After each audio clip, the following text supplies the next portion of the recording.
बिस्मिल्लाह अल्हम्दुलिल्लाह नहमदुहु व नस्तईनुहु व नस्तगफिरुहु व नऊज़ु बिल्लाहि मिन शुर्रि अनफुसिना व मिन सय्यिआति अमालिना मन यहदिल्लाहु फला मुदिल्ल लहु व मन युद्लिल फला हादिय लहु व अशहदु अल्ला इलाहा इल्लल्लाहु वहदहु ला शरीका लहु व अशहदु अन्ना मुहम्मदन अब्दुहु व रसूलुहु अम्मा बाद फइन खैरुल हदीस किताबुल्लाह व खैरुल हदी हदी मुहम्मदिन सल्लल्लाहु अलैहि वसल्लम व शर्रुल उमूरि मुहदसातुहा व कुल्लु मुहदसातिन बिदअह व कुल्लु बिदअतिन दलाला व कुल्लु दालालातिन फिन्नार। আসসালামু আলাইকুম ওয়া রাহমাতুল্লাহি ওয়া বারাকাতুহু।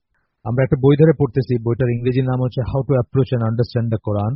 কোরআনের কাছে কিভাবে যাব, অ্যাপ্রোচ বলতে সাধারণত মানে কিছু একটা কাছে যাওয়া বা কোনো একটা জিনিসকে কিভাবে গ্রহণ করব সেটা বোঝায়। তো how to approach and understand the Quran, এবং কিভাবে বুঝবো, একটা হচ্ছে কিভাবে কাছে যাব, একটা হচ্ছে কিভাবে বুঝবো।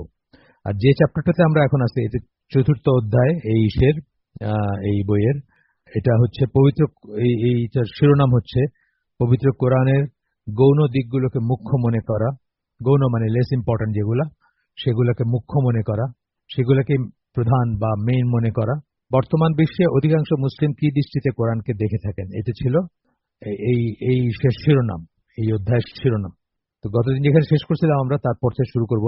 তার আগে এই চ্যাপ্টারের শুরুতে একটা আয়াত কোট করছেন, যেটা আমরা মনে করাই দিই টাইম টু টাইম। সেটা হচ্ছে যে সূরা ফুরকানের ৩০ নম্বর আয়াত, যেখানে আল্লাহ বলতেছেন, রাসূল বলেন, হে আমার প্রভু, আমার জনগণ এই কোরআনকে এক মাহজুর বস্তু, ব্র্যাকেটে হচ্ছে যা এড়িয়ে চলা হয় বা অবজ্ঞা করা হয়।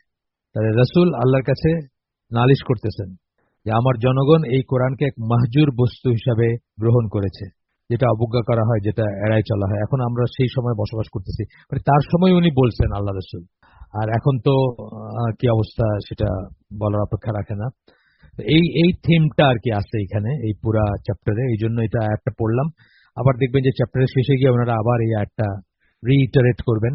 আমরা আজকে যেটা পড়বো নানাভাবে আমরা মানে এখানে যে সাবহেডিং গুলা ছিল ভিতরে ভিতরে, সেগুলো এরকম ছিল যে কোরআনের বর্ণিত কাহিনী সমূহের উদ্দেশ্য তাদের মাঝে নিহিত কল্যাণ।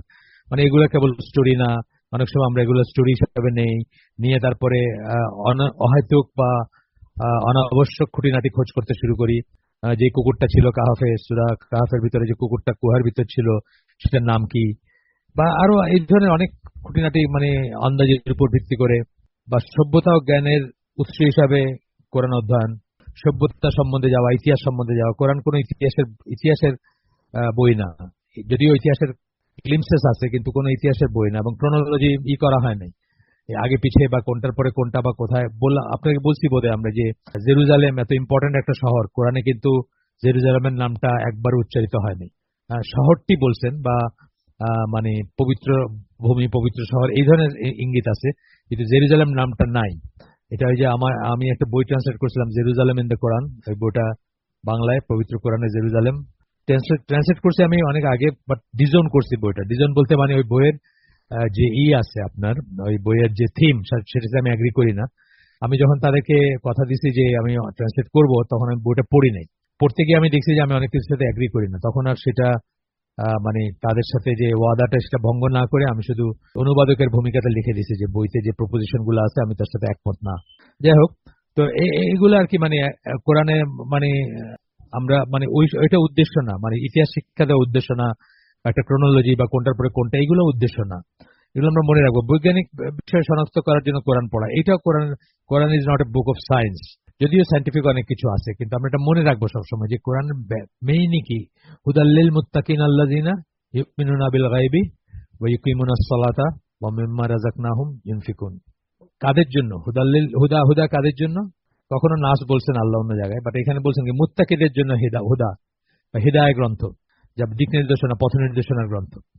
তো এটাই হচ্ছে মেইন কথা, আর বাকিগুলো আনুষঙ্গিক। তো বাকিগুলোকে যদি আমরা কখনো ইম্পর্টেন্ট বানায় নেই এবং সেগুলো নিয়ে মেতে থাকি, তাহলে আমরা কোরআনের ইটা হারায় ফেলবো। মানে কি পারপাস বা উদ্দেশ্য কি ছিল আমাদের জীবনের, তার কি এফেক্ট থাকার কথা ছিল, বা যেটা আমি বলি সবসময় যে ইনস্ট্রাকশন ম্যানুয়াল মানুষের জন্য। মানুষকে যদি আমরা একটা প্রোডাক্ট হিসাবে, আল্লাহ সৃষ্টি করা একটা সৃষ্টি হিসাবে চিন্তা করি, তবে তার ইনস্ট্রাকশন ম্যানুয়াল হচ্ছে কোরআন। যেরকম যে কোনো মানে ইকুইপমেন্টের ইনস্ট্রাকশন ম্যানুয়াল থাকে, একটা ফ্রিজের থাকে, একটা এসি থাকে, অথবা একটা গাড়ির থাকে, অথবা একটা জেনারেটরের থাকে, বা একটা জাহাজের ইঞ্জিনের থাকে ইনস্ট্রাকশন ম্যানুয়াল।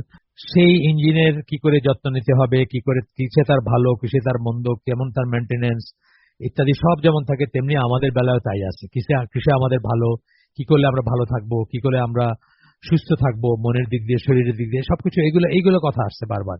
সুতরাং এটা বুক অফ সায়েন্স না, এটা বুক অফ হিস্ট্রি না, বা আরো যেসব আছে সেগুলো না, আরো গৌণ দিকগুলা। তো আজকে আমরা পড়বো মুসা এবং ফেরাউনের কাহিনী, যেটা সেটা নিয়ে কোরআনের যে আছে সাবহেডিংটা হচ্ছে সেটা পড়বো ইনশাল্লাহ।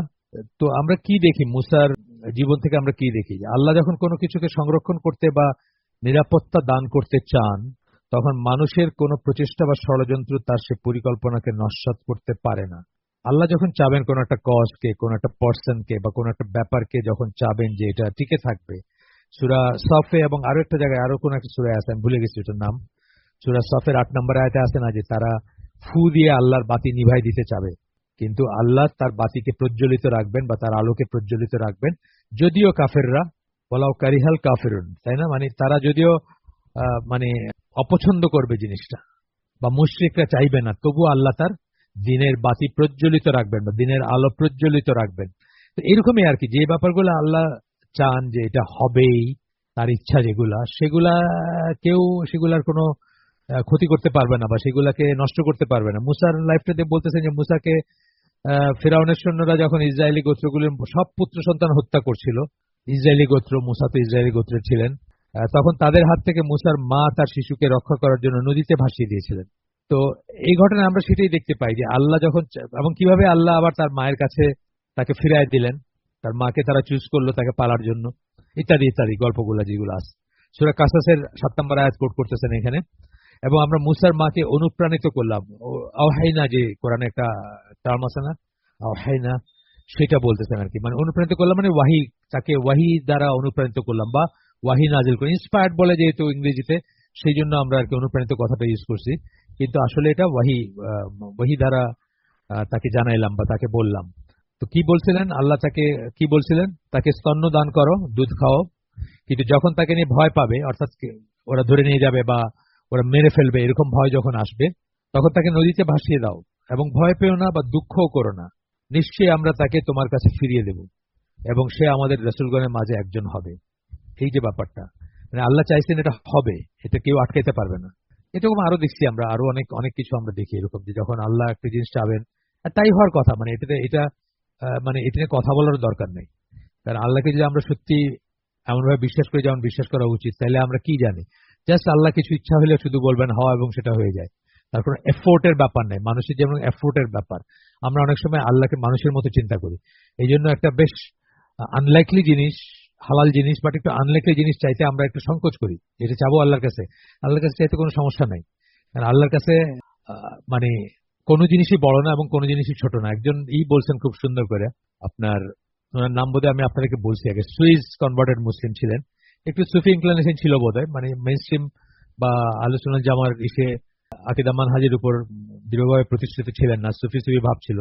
কিন্তু উনি একটা কথা বলছিলেন যে whether Muhammad milks his goat or Omar conquers a new territory, আল্লাহর চোখে দুইটাই প্রিটি মাচ দ্য সেম আর কি, মানে কোনোটার ভিতরে কোনো গ্রেটনেস নেই বা কোনোটার ভিতরে কোনো স্মলনেস নাই, মানে কোনোটাই কোনো ছোট না বা তুচ্ছ না আল্লাহর কাছে, এবং কোনোটা কোনো বড় কিছু না। তো আমরা চাওয়ার সময় সেই জিনিসগুলো মনে রাখবো, যখন আমরা কিছু চাবো as long as it is হালাল বা জায়েজ, আমাদের আমাদের কোনো সংকোচ হওয়ার কথা না। ধরেন আমি কুড়ে ঘরে থাকি, কিন্তু আমি আল্লাহর কাছে কোনো কারণ বসাতে চাইলাম, আল্লাহ আমারে আপনি যদি 1 কোটি টাকা দেন তাহলে আমি অনেক দান সাদাকা করবো, এটা এটা মানে হাস্যকর মনে আর কিছু নাই বা নিজের সংকোচের কোনো কারণ নেই, কারণ আল্লাহর কাছে এটা ইম্পসিবল না। এইভাবে আর কি, ছোট থেকে ছোট, বড় থেকে বড়, বড়র যেমন কোনো বড়ত্ব নেই, ছোটরও তেমন ছোট নেগলিজেবল না আল্লাহর কাছে, ছোট কাজ বা ছোট ব্যাপারও। তো এটা উনি খুব সুন্দর করে বলছেন আর কি, যার ওই বর্ণনাটা আমার খুব পছন্দ হয়েছিল। ওই অন্য একটা বইতে আমি বর্ণনাটা পাইছি, ওনার বই না, ফ্রিডস অফ শন ওনার নাম ছিল। তো উনি ওনার এই বর্ণনাটা পাইছি আমি Islam and the destiny of man, Guy Eaton বলে একজন Muslim, converted Muslim, Frithjof শনও কনভার্টেড মুসলিম ছিলেন, আর ইনিও কনভার্টেড মুসলিম। ওনার বইতে প্রথম আমি পাইছি এটা, যে এই কথাগুলো আর কি উনি কোট করছেন নিচের থেকে। তা আসলে ব্যাপারটা তাই, ছোট থেকে ছোট, বড় থেকে বড়, যে একদম ক্ষুদ্র তারও চিন্তা করার দরকার নাই যে আল্লাহকে আমার কথা শুনবেন বা আমাকে আমাকে আমার কথা মনে রাখবেন বা আমি কি তার দৃষ্টি মানে মানে তার মানে ফেভার পাবো, এটা মনে করার কোনো কারণ নেই। আবার যিনি অনেক বড়, তারও এটা মনে করার কোনো কারণ নাই যে তার আল্লাহ মুখাপেক্ষী না, তিনি আল্লাহর মুখাপেক্ষী না। এইভাবে আর কি সব জিনিসগুলোকে আমরা ওই ওই ওই নিজেদের ফ্রেমের বাইরে বাইরেতে পারি না। নিজেদেরকে যেভাবে আমরা জানি বুঝি, আল্লাহকেও সেভাবে অনেকটা ধারণা করি, যেটা যেটা ঠিক না, কিন্তু অটোমেটিক্যালি চলে আসে আমাদের জন্য। যে জিনিসটা খুব দুরূহ, আমরা মনে করি যে এটা আল্লাহর কাছে চাবো, মানে এই ধরনের মনে হয়, অনেক সময় মনে হইতে পারে, অনেকের হইতেও পারে বা হয় এরকম। তো যাই হোক, আমরা আগাই একটু। তো এখানে বলতেছেন যে, মনে করাই দিচ্ছেন আমাদের যে আল্লাহর অভিপ্রায়, পরিকল্পনা, জ্ঞান এমনই নিখুঁত। অভিপ্রায় মানে ইচ্ছা, পরিকল্পনা যেটা প্ল্যান করেন, আর জ্ঞান মানে পাস্ট প্রেজেন্ট ফিউচার সব জানেন আল্লাহ।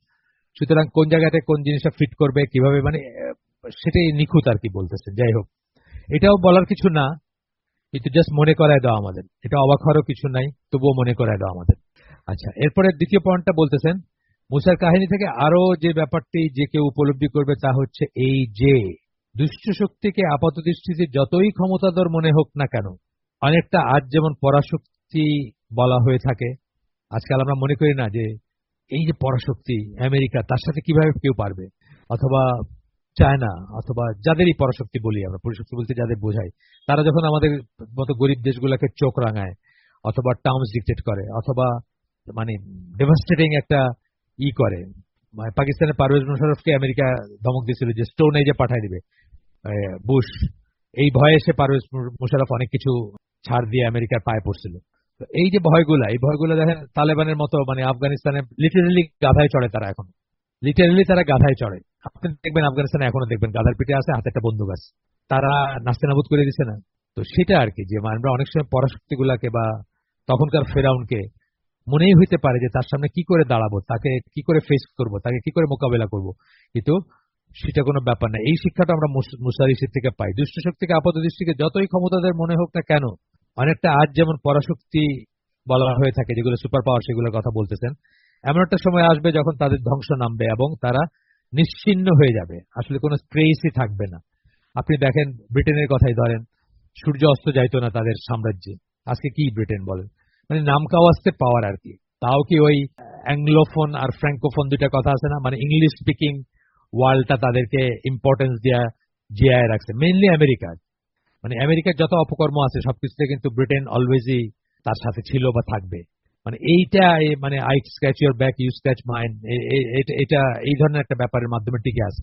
তাহলে ইংল্যান্ডকে বা ইউকে কে পরাশক্তি বলার কিছু নাই। হ্যাঁ, হয়তো আছে, নিউক্লিয়ার আর্সেনাল আছে, নিউক্লিয়ার আর্সেনাল আরো অনেকের আছে।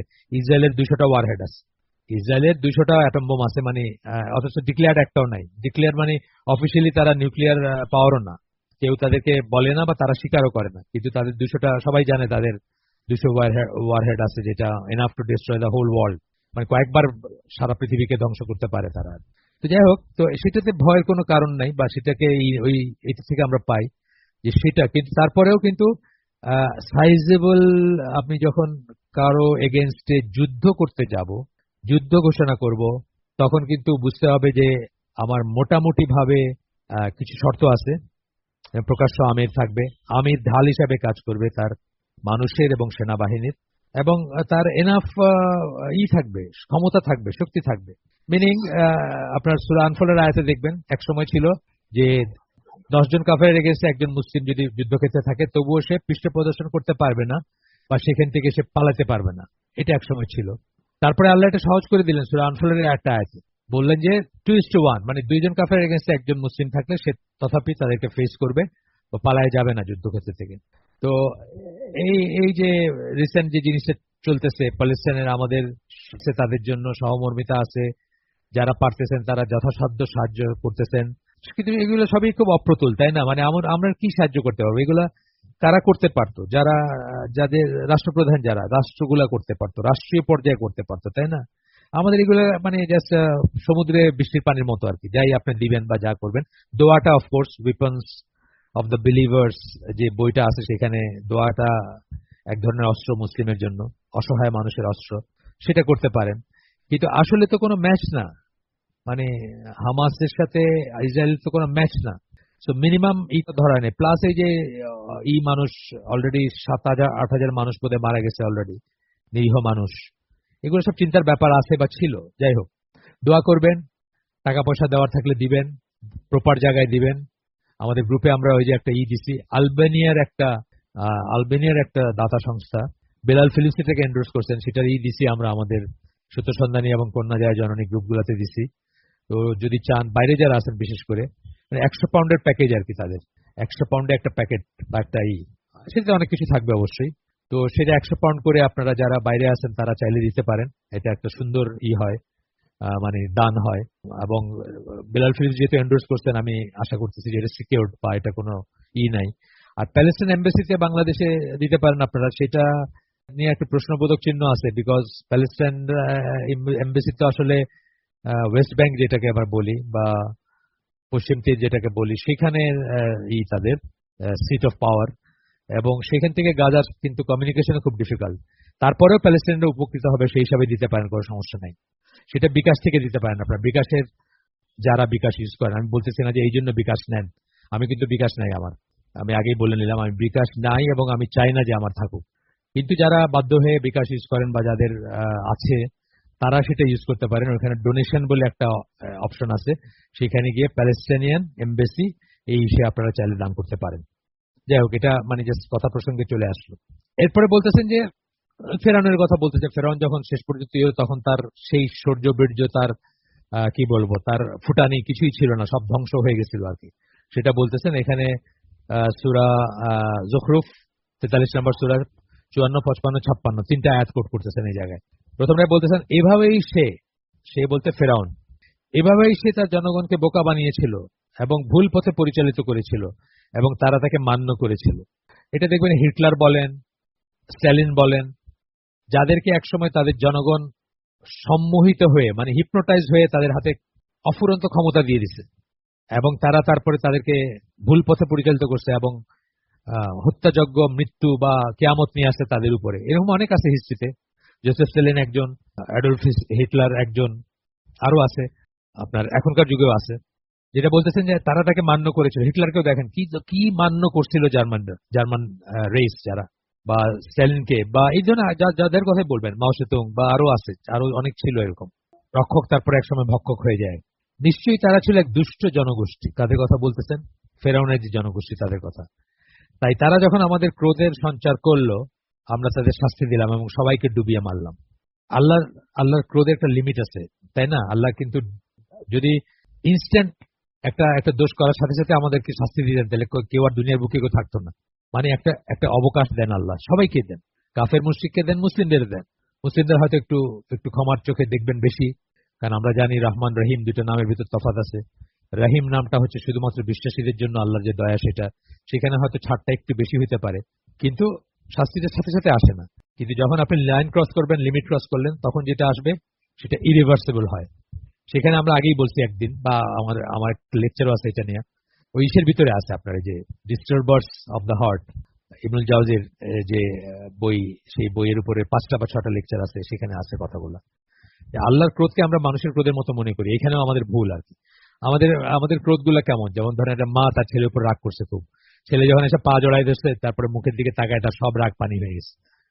আল্লাহর এই ধরনের কোন ব্যাপার আল্লাহর বেলায় নাই আর। তার ক্রোধ অ্যাবসলিউট, তার মার্সি অ্যাবসলিউট। মানে তার যখন রাগ হবে বা আল্লাহর ক্রোধ যখন পতিত হবে কার উপর, তার মুখ দেখে আল্লাহর মায়া লাগবে না তখন, বুঝছেন? মানে এটা বোঝার ব্যাপার আছে। ওই যে একবার আল্লাহকে আমরা মানুষের মতো যেন চিন্তা না করি, ইট গোজ ব্যাক টু দ্যাট আর কি, ওই কথাতে চলে যায় ফিরে। যাই হোক, তারপরে বলতেছেন আমরা তাদের পরবর্তী প্রজন্ম সময়ের জন্য নিদর্শন এবং উদাহরণ বানিয়ে দিলাম। এই কথাটা খুব সিগনিফিকেন্ট। পরবর্তী প্রজন্মের জন্য নিদর্শন এবং উদাহরণ বানিয়ে দিলাম। কেন বলছেন এই কথা? এই ডুবায় মারার পরে নিদর্শন এবং উদাহরণ বলছে কেন? যে তার লাশটা আবার উদ্ধার করা হয়েছিল, উদ্ধার করে একটা মমিফাইড ছিল, এবং সেটা এখনো মানুষ দেখতে পারে, এখন মানুষ দেখতেছে সেটা, সেই জন্য বলছেন আল্লাহ এই কথা। যাই হোক, এটা এত স্পষ্ট শিক্ষা আছে, কিন্তু বেশিরভাগ মানুষ যারা এটা পড়ে একদম স্পষ্ট কথা, তারপরেও কিন্তু এখান থেকে কোনো শিক্ষা গ্রহণ করে না। তারা আবারও সীমা লঙ্ঘন করে। আমাদের এই যুগে করতেছে না, মুসলমানরা করতেছে না, আমাদের ডেসপট যারা, মুসলিম ওয়ার্ল্ডের ডেসপটস যারা আর কি, স্বৈরাচারী যারা, আপনার ফ্যাসিস্ট যারা মুসলিম ওয়ার্ল্ডের, তারা কি এখান থেকে কোনো শিক্ষা নিচ্ছে? না, কোনো শিক্ষা নেয় নাই তারা। আপনারা সবাই একটা বই পড়বেন, ছোট বই, 100 পৃষ্ঠারও কম, অ্যানিমেল ফার্ম। যদি পড়ে থাকেন, কেউ তো পড়ছেন, আর না পড়লে, এটা একটা জাস্ট একটা মানে একটা জর্জ অরওয়েল বলে একজন, এটা ছদ্মনাম, ওনার আসল নাম না, ব্রিটিশ সেকেন্ড ওয়ার্ল্ড ওয়ারের সময়টায়, পরবর্তী সময়টাতে লেখা, এবং নিজের দেশে এটা পাবলিশ করতে পারেন না উনি, আমেরিকাতে পাবলিশ হয়েছে প্রথমে। এইখানে একটা কিন্তু প্রোটোটাইপ এই ব্যাপারগুলো দিচ্ছেন, এত সুন্দর যে আপনি দেখবেন হিস্ট্রি কিপস অন রিপিটিং, এই বারবার ঘুরে ফিরে আসে। এবং আপনি দেখবেন এটার ভিতর কত জিনিস আপনার পরিচিত মনে হচ্ছে যে আরে এই তো আমাদের আশেপাশে এই ব্যাপারগুলো করতেছে। অ্যানিমেল ফার্ম, জর্জ অরওয়েল, ওনার এই বইটা পড়বেন আপনারা। যদিও এই বইটা has got nothing to do with Islam বা দিনের কিছু না, কিন্তু পলিটিক্যাল উইজডমের একটা বই। আপনি দেখবেন যে বারবার এই ঘটনাগুলো ঘটে এবং বারবার বোকা মানুষগুলা তাদের পলিটিশিয়ানদেরকে বিশ্বাস করে এবং তাদের হাতে সমস্ত ক্ষমতা তুলে দেয় এবং তারপরে আবার তারাই তাদের উপর মানে ছড়িয়ে ঘোরায়। মানে এই কিপস অন রিপিটিং আর কি। যদিও এখানকার মেইন ক্যারেক্টারটা জোসেফ স্টালিনকে চিন্তা করে লিখছেন উনি, রাশিয়ান যে ছিল 1 কোটির উপরে মানুষ মারছিল যে তাকে, সে হচ্ছে মেইন ক্যারেক্টার ওইখানকার, সেন্ট্রাল ক্যারেক্টার বা তাকে টার্গেট করে লেখা। কিন্তু এটা কিপস অন রিপিটিং, আপনার খুবই পরিচিত লাগবে, আশেপাশেই দেখবেন আপনি কত আছে এরকম। তো এই বইটা পড়তে পারেন, অ্যানিমেল ফার্ম। আচ্ছা যাই হোক, এটা ইসলামের বই না, বাইরের বই, কিন্তু সুন্দর একটা বই, আমি রিকমেন্ড করি অনেককে পড়ার জন্য। তো বলতেছেন যে শিক্ষা গ্রহণ করে না, উইচ ইজ ট্রু। ইতিহাসের সবচেয়ে বড় শিক্ষা হচ্ছে যে ইতিহাস থেকে কেউ শিক্ষা গ্রহণ করে না, সত্যি কথা এটা। কিপস অন রিপিটিং, কেউ সত্য মানে এখান থেকে শিক্ষা গ্রহণ করে না। এরপরে আল্লাহ বলতেছেন আরেক জায়গায়, সূরা ইউনূস 92 নম্বর আয়াতে আল্লাহ বলতেছেন, তাই আজকের দিনে আমরা তোমার মৃতদেহ ফিরিয়ে দেবো। এই যে ঘটনাটা আমি বললাম আর কি, যে তার এইটা উদ্ধার হবে এবং সেটাকে মমি ফর্মে থাকবে সেটা, এবং আমরা দেখব, আমাদের জন্য সেটা এক্সাম্পল হবে বা আমাদের জন্য সেটা নিদর্শন হয়ে থাকবে।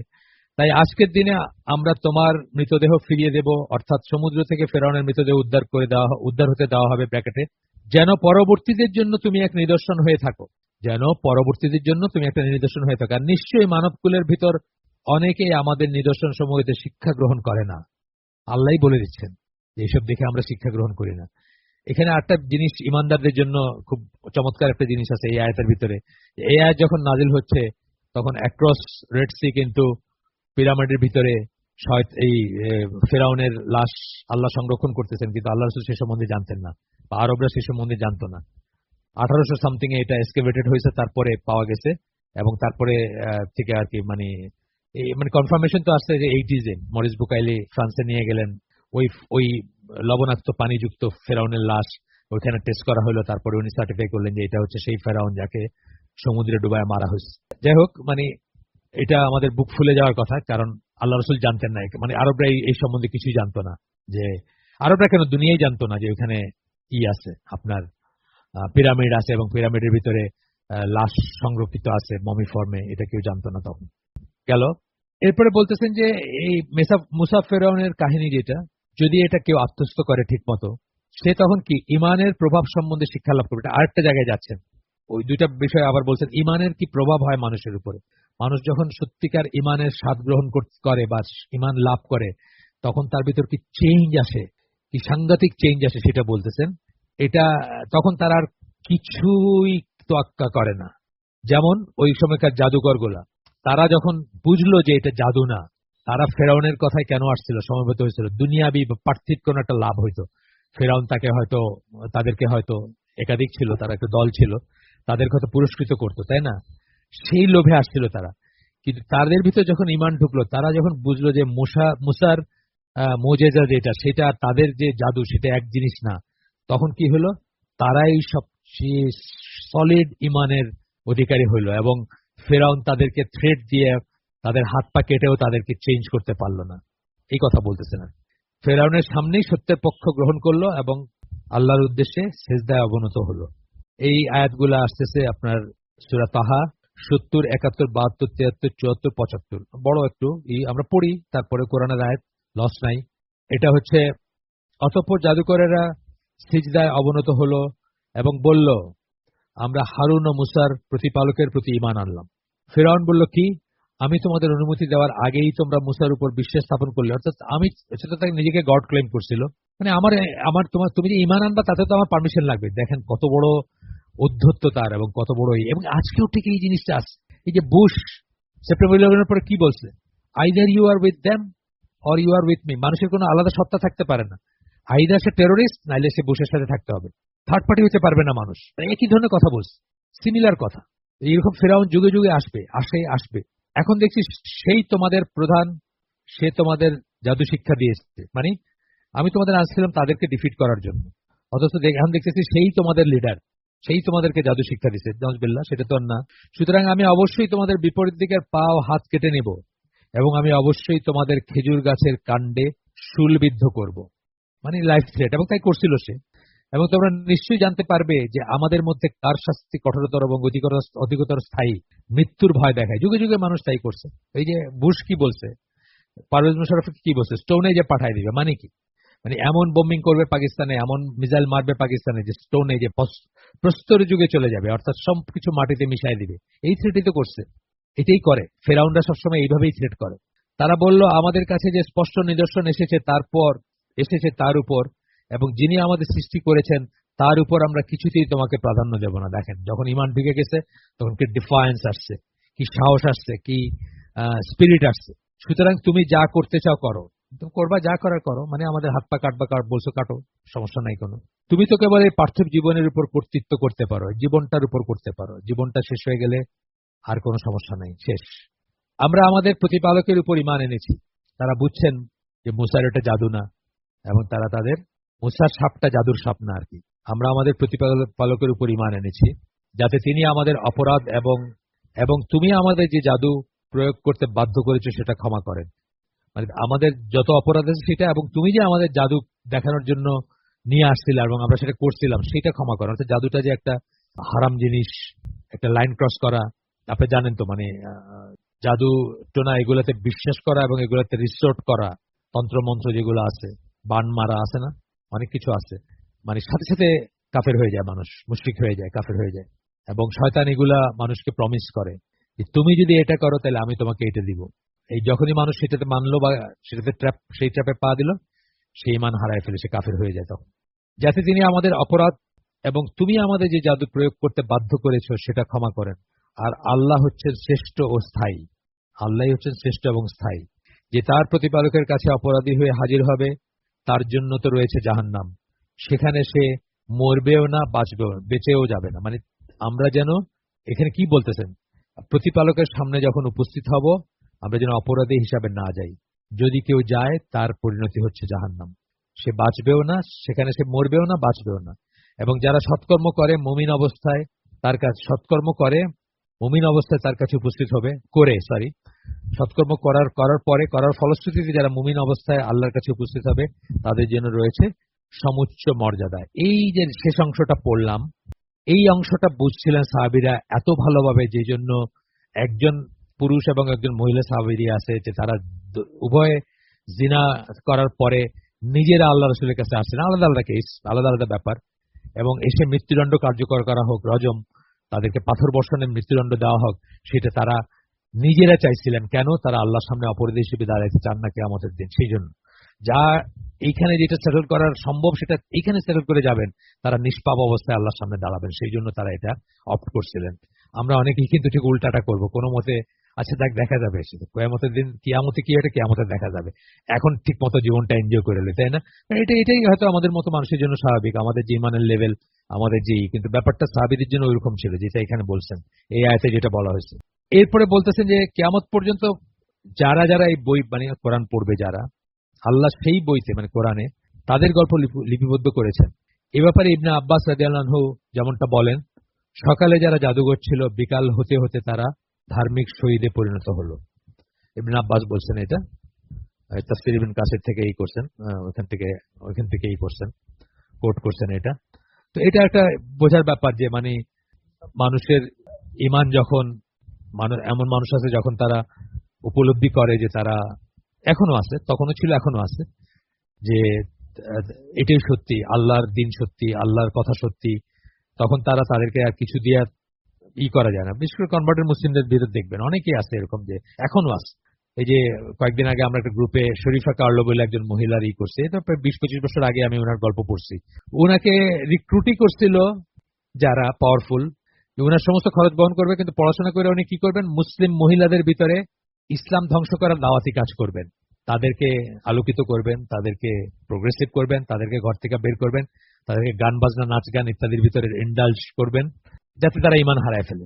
এইটাই ছিল তাদের একদম মানে ওপেন ছিল, কন্ট্রাক্ট ছিল তার সাথে। কিন্তু এইটার প্রসেসে উনি একসময় মুসলমান হয়ে যান, এবং হয়ে গিয়ে কি করেন, উনি হাটে হাড়ি ভেঙে দেন, সমস্ত কিছু বলে দেন যে কি করছিল। এরকম যে আমাদের কাছে চিন্তা করলে মনে হবে এরকম কি হয়, এরকমও আছে মানুষ যে তার ইউনিভার্সিটি লাইফ থেকে তার সমস্ত খরচ বহন করবে, তাকে চাকরি দিবে, তাকে শিখাবে, পড়াবে, উইথ দ্য মিশন যে মুসলমানদেরকে ধর্মহীন করার জন্য, মুসলমানকে খ্রিস্টান বানানোর না, মুসলমানকে কাফের বানানোর জন্য। কারণ ওরা খ্রিস্টান মিশনারিতে কি বলে, তারা বলে যে যারা ডাউন ট্রোডেন, যারা গরিব, যারা দলিত, যারা নমশূদ্র হিন্দুদের ভিতর বা আদারওয়াইজ অন্যখানে নৃগোষ্ঠী যেগুলা বলে, জাতিগোষ্ঠী, সাঁওতাল বাইদের ভিতরে, তাদেরকে তারা কনভার্ট করবে টার্গেট। আর মুসলমানদেরকে যারা মানে শিক্ষিত মুসলমান বা জ্ঞান যারা দিন সম্বন্ধে জানে, সেসব মুসলমানকে তো কনভার্ট করা যাবে না, তাদেরকে নাস্তিক বানাবে, এটা হচ্ছে তাদের টার্গেট। তাদেরকে ধর্মহীন বানাবে, মানে মানে নন নেগেটিভ করে দিবে তাদেরকে। ইসলাম বা মুসলিম তো একটা নেগেটিভই, তাদেরকে নিউট্রালাইজ করে দিবে, সোজা কথা। এইটা তাদেরই অফিসিয়াল, এসব তাদের অফিসিয়াল পলিসি, আপনারা পড়াশোনা করলেই জানবেন। র্যান্ড কর্পোরেশন বলে একটা আছে, তাদের রিসার্চও সেসব কাজে দিত। সিভিল ডেমোক্রেটিক ইসলাম একটা পেপারের নাম, পড়ে দেখবেন আপনারা, যারা ইংলিশে কনভার্সেন্ট তারা অতি অবশ্যই এই পেপারটা পড়বেন। শেরিল বার্নার্ড বলে একজনের একটা রিসার্চ পেপার, সিভিল ডেমোক্রেটিক ইসলাম। ওইখানে তারা বলছে কি করে মুসলমানদেরকে সেকুলার বানাইতে হবে বা ইসলাম থেকে বাইর করে নিয়ে যেতে হবে আর কি। মানে এই কথা বলে নাই যে কাফের বানাবে, কিন্তু প্রকারান্তরে তাই আর কি। সিভিল ডেমোক্রেটিক ইসলাম, র্যান্ড কর্পোরেশন, এই সার্চ দিলে পেয়ে যাবেন। ফ্রি এই পেপার, পড়তে কোনো পয়সা লাগে না, ডাউনলোড করে পড়বেন, দেখবেন যে ওরা আমাদেরকে নিয়ে কত গভীর ভাবে ভাবে এবং ওরা আমাদেরকে আমাদের চেয়ে বেটার জানে। Very unfortunate. আচ্ছা, গেল ইবনে আব্বাসের এটা পড়লাম, আমরা একটু স্কিপ করে একটু আগায় যাই। মুসা ফেরাউনের গল্প এটাও প্রমাণ করে যে যারা স্বেচ্ছায় অত্যাচারী শাসককে সমর্থন করে অথবা সাধারণভাবে যারা ভ্রান্ত নীতি সমর্থন করে তারাও শাস্তির যোগ্য। সমর্থন করার কথা বলছি। এখানে একটা হাদিস আপনাদের মনে আছে, আমরা পড়ছিলাম, আমরা যখন আকীদার বইটা পড়তেছিলাম, ইসলামিক বিলিফস, ওখানে আমরা একটা হাদিস পড়ছিলাম যে যখন কোন শাসক আল্লাহ বিরুদ্ধে কিছু করে, তখন যারা তার প্রোটেস্ট করে তারা কারেক্ট কাজটা করলো। সবসময় কিন্তু প্রোটেস্ট করা যায় না, কিন্তু যদি করা যায়, যারা সেটা করলো তারা কারেক্ট কাজটা করলো।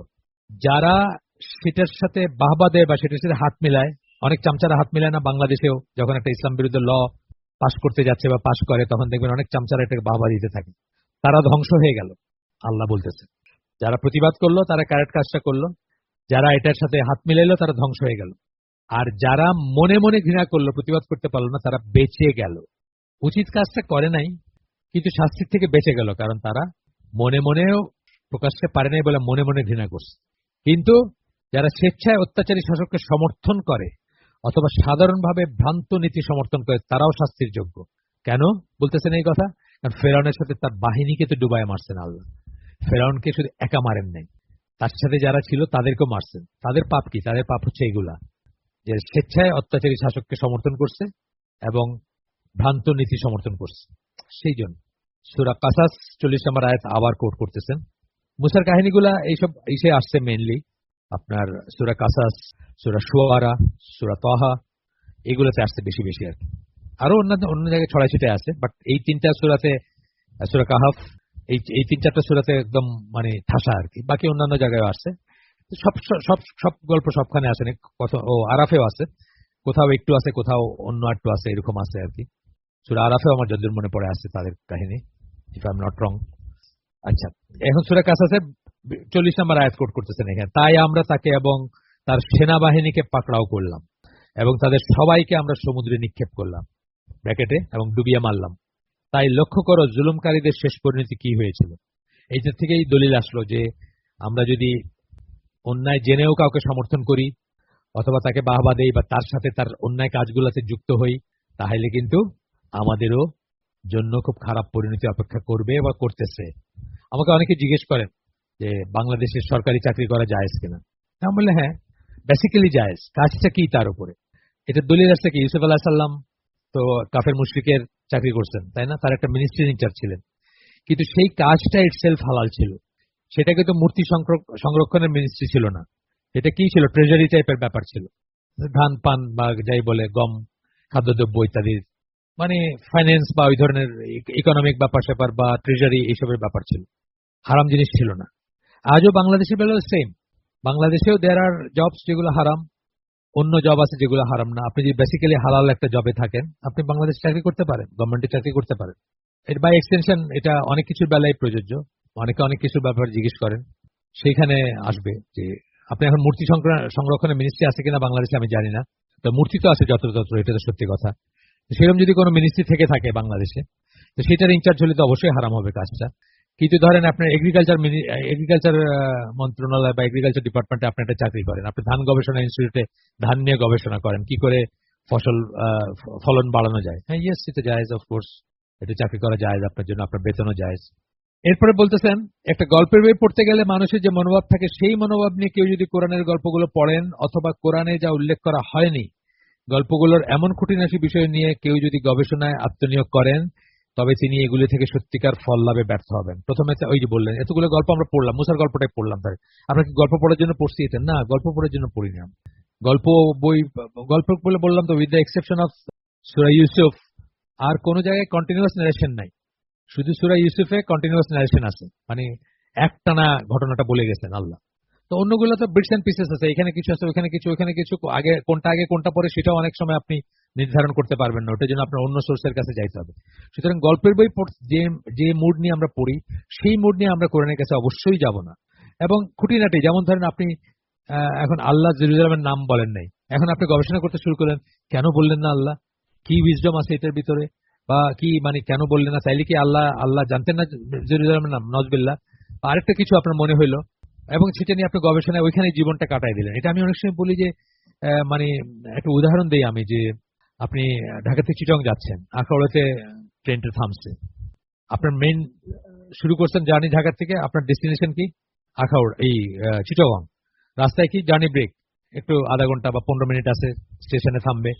এখন আপনি একটা ডাব খেতে নামছেন স্টেশনের প্ল্যাটফর্মে, ডাব খেতে নেমে আপনি ওই ডাওয়ালার সাথে এমন গল্প জুড়ে দিলেন যে ট্রেন ছেড়ে গেল, আপনার মনেই নাই যে ট্রেন ছেড়ে দিচ্ছে কোন দিক দিয়ে। তো এইরকম ব্যাপারগুলো আর কি, যে আমাদের উদ্দেশ্যটা সবসময় আমরা ভুলবো না কখনো, কিন্তু আমরা অনেক সময় ওই জায়গাতে আটকায় যাই। এমন মানুষ দেখবেন, আপনি বলছেন রাশাদ খলিফার কথা তো বলছি, কয়েকদিনই বলছি, একটা আয়াত সূরা মুদ্দাসসিরের 30 নম্বর আয়াত, এই একটা আয়াতে আটকায় গিয়ে ওনার জীবনটা শেষ হয়ে গেল, উনি কাফের হয়ে মৃত্যুবরণ করলেন। সেটা যেন আমাদের না হয় আর কি, আমরা সবসময় খেয়াল করবো। আবার পড়ি এই অংশটা, একটি গল্পের বই পড়তে গেলে মানুষের যে মনোভাব থাকে সেই মনোভাব নিয়ে কেউ যদি কোরআনের গল্পগুলো পড়েন অথবা কোরআনে যা উল্লেখ করা হয়নি গল্পগুলোর এমন খুঁটিনাটি বিষয় নিয়ে কেউ যদি গবেষণায় আত্মনিয়োগ করেন তবে তিনি এগুলি থেকে সত্যিকার ফল লাভে ব্যর্থ হবেন। এই যে কুকুরের নাম কি, বা আরো এই ধরনের গবেষণা আছে, মানুষ আরো অনেক কিছু গবেষণা করে এই জন্য, তিনি তখন কোরআনের বহুমাত্রিক দিক নির্দেশনা থেকে বঞ্চিত হবেন। তিনি কোরআনের মেইন উদ্দেশ্য যেটা, দিক নির্দেশনা যেটা, সেগুলোর থেকে তিনি বঞ্চিত হবেন, সেগুলা আর তার নসিবে হবে না আর কি, তিনি আর সেগুলো জানবেন না বা সেগুলা থেকে লাভবান হবেন না। বলতেছেন দুষ্ট শক্তির অনিষ্ট থেকে রক্ষা পেতে কোরআন পড়া।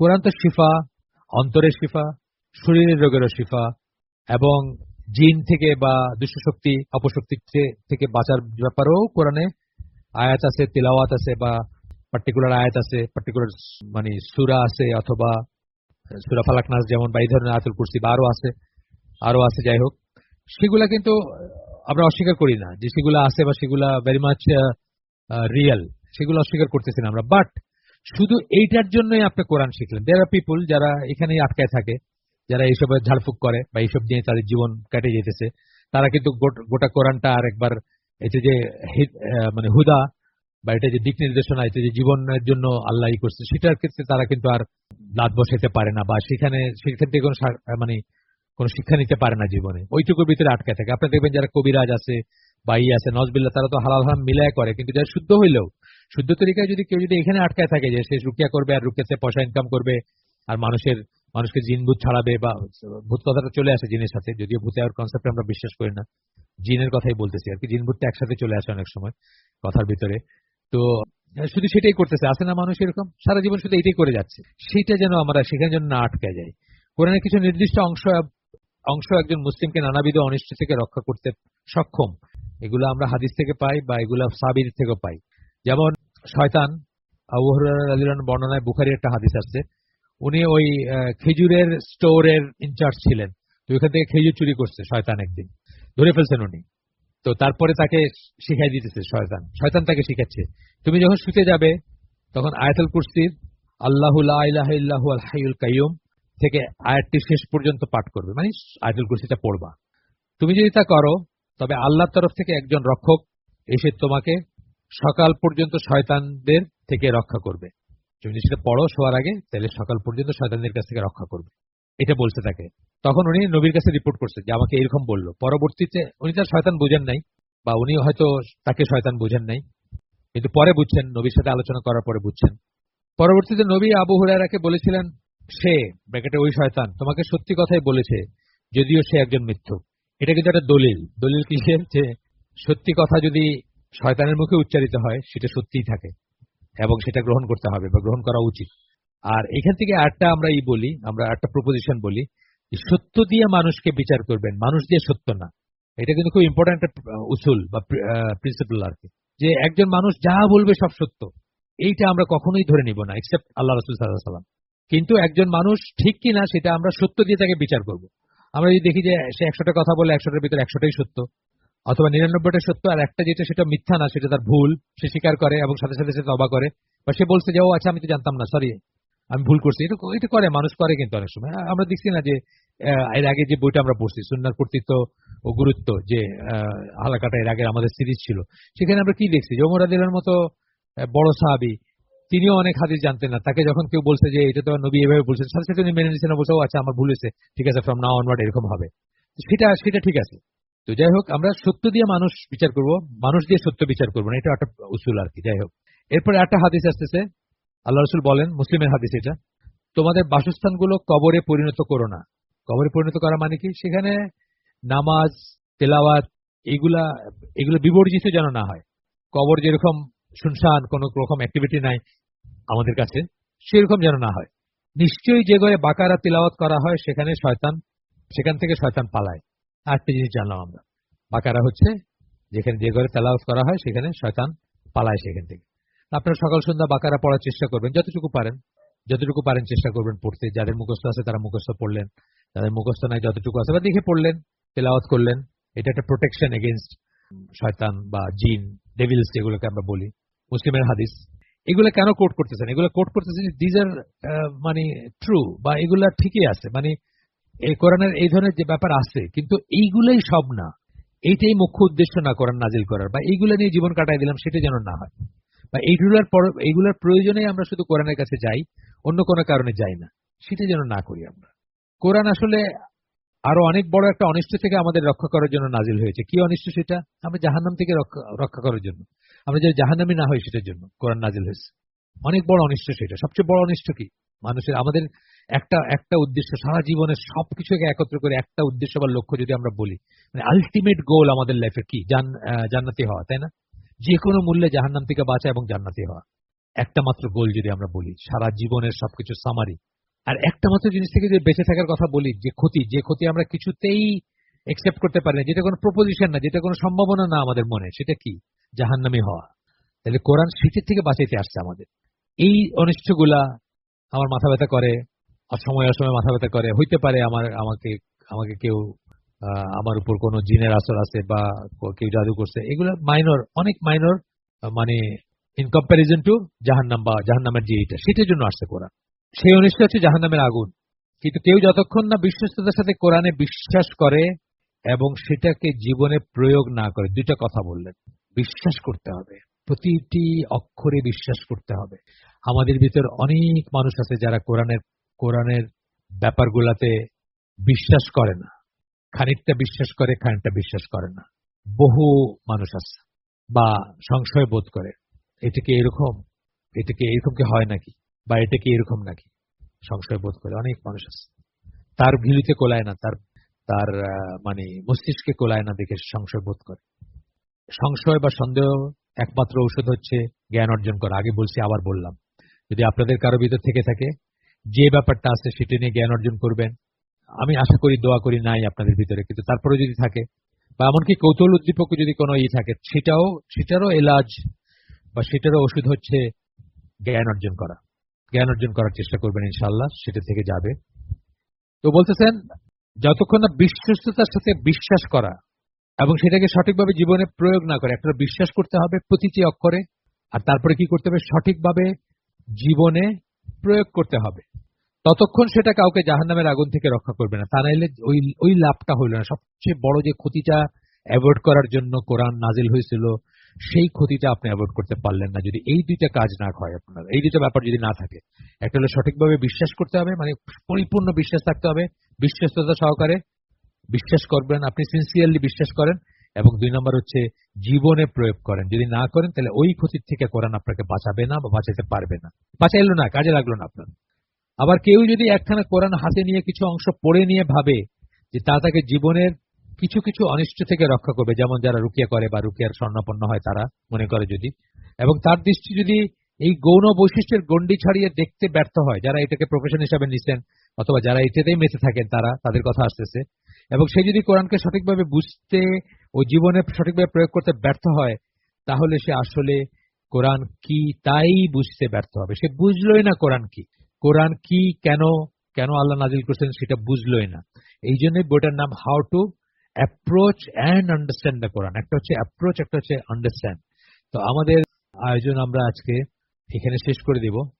সুবহানাকা আল্লাহুম্মা ওয়া বিহামদিকা আশহাদু আল্লা ইলাহা ইল্লা আনতা আস্তাগফিরুকা ওয়া আতুবু ইলাইক। আমরা যে শুনলাম তার ভিতরে ভালো কিছু শুনে থাকলে সমস্ত প্রশংসা আল্লাহর, আলহামদুলিল্লাহ। খারাপ কিছু শুনে থাকলে সমস্ত ব্যর্থতা আমার এবং সেটা শয়তানের তরফ থেকে। আল্লাহ আমাদেরকে তৌফিক দেন আমরা যে শুনলাম তার উপর আমল করার। আমরা বলি যে কোন একটা হালাকা থেকে লাভবান হইতে হলে 2টা ব্যাপারের দরকার। একটা হচ্ছে প্রেজেন্স অফ মাইন্ড, মন থাকবে এইখানে, মন ছাড়া দুনিয়ায় ঘুরে বেড়াবে না, এইখানে থাকবে যতক্ষণ আছেন। আর 2 নম্বরটা হচ্ছে কনসিস্টেন্স, লেগে থাকবেন। যেমন আজকে এটা শুনলেন, 3টা হালাকা মাঝখানে নাই, তারপরে আরেকদিন শুনলেন, তখন যেটা হবে যে আপনার ওই ইটা থাকবে না, এফেক্টটা আসবে না আপনার উপরে, খেয়ে হারায় যাবে। এই জন্য আমি বলি যে যারাই সিরিয়াসলি দিন শিখতে চান এখানে বলেন, আমার এখানে আসছেন, এখানেই আসতে হবে, এখানেই বসতে হবে এমন কোনো কথা, যেখানে আপনার যেটাকে শুদ্ধ মনে হয়, যেটাকে ভালো মনে হয়, যেটাকে উপকারী মনে হয়, কিন্তু সেইখানে আপনি প্রেজেন্স অফ মাইন্ড রাখবেন এবং আপনার কনসিস্টেন্স থাকবে, লেগে থাকবেন যেন উপকৃত হইতে পারেন।